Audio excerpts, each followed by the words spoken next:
நெய் 2 ஸ்பூனுங்க.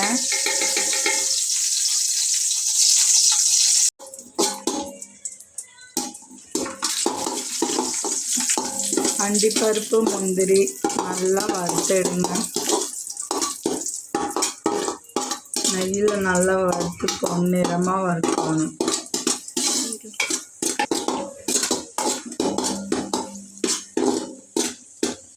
இந்த மாதிரி வறுத்தா போதுங்க.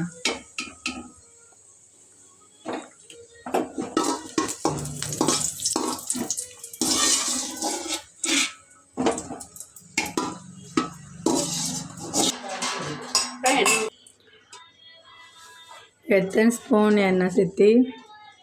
ஒரு 1/4 லிட்டர். பட்டை கிராம்பு எல்லாம் போட்டுக்கலாங்க. வெங்காயம் ஒரு 2 ஏலக்காய்.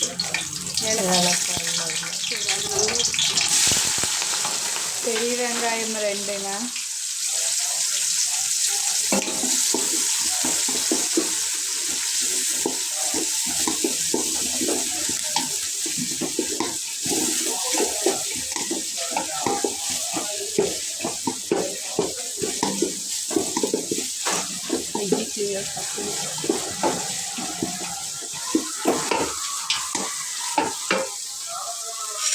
நாலு பச்சை மிளகாய்.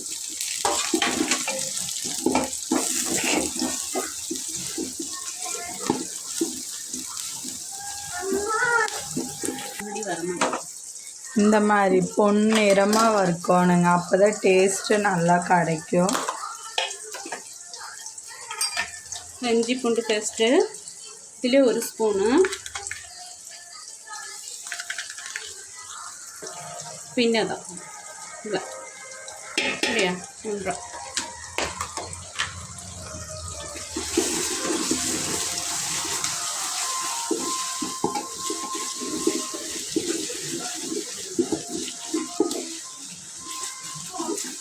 இது நல்லா இலக்கி கொடுக்கும். இல்லை மலையாளத்தில் இல்லை. ஆமாம் மலையாளத்தில் நல்ல தமிழ் எல்லாம் மிக்சிங். நல்லா வணக்கி இஞ்சி பூண்டு பேஸ்ட்டு ஸ்மெல்லு பச்சை வாசம் போனதுக்கப்புறம் அரிசி தண்ணி விடும்.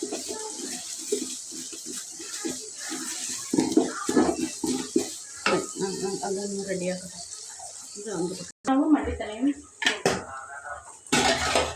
புதினா 1 கையளவு, மல்லித்தலை 1 கையளவு,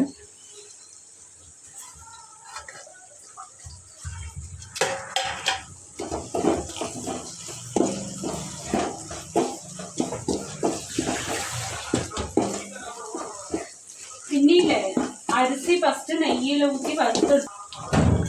அரிசி ஃபஸ்ட்டு நெய்யில் நல்லா வறுத்தெடுக்க சொல்கிறாங்க. அதுதான் சொல்லிட்டு இருக்காங்க.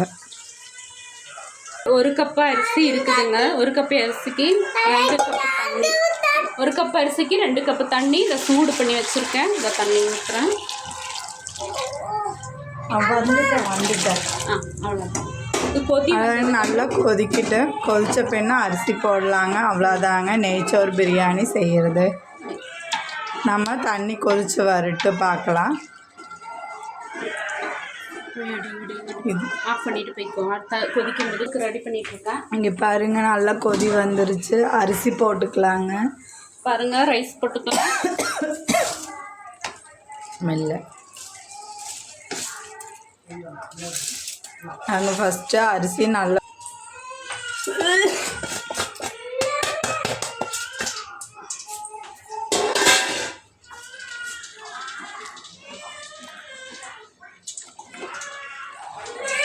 வந்துட்டம்மா.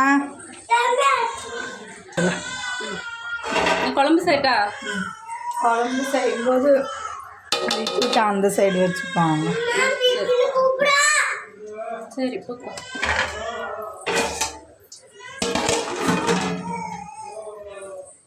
நெய்ச்சோறு ரெடி ஆயிடுச்சு. சித்தி இது என்னது? நெய்ச்சோறு பாருங்க, களைச்சு பாருங்க. தம் போட்டு வச்சது ஓப்பன் பண்ணி இறக்குறேன்.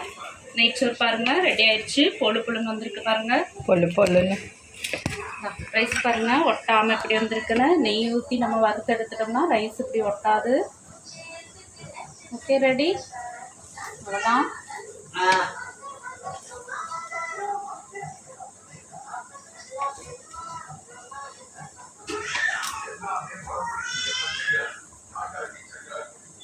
அரிசி தண்ணியில் போட்டு ஊற வைக்கிறதுக்கு முன்னாடி நெய் ஊற்றி ரைஸை நல்லா வறுத்தெடுத்துட்டோம்னா இப்படி ஒட்டாது.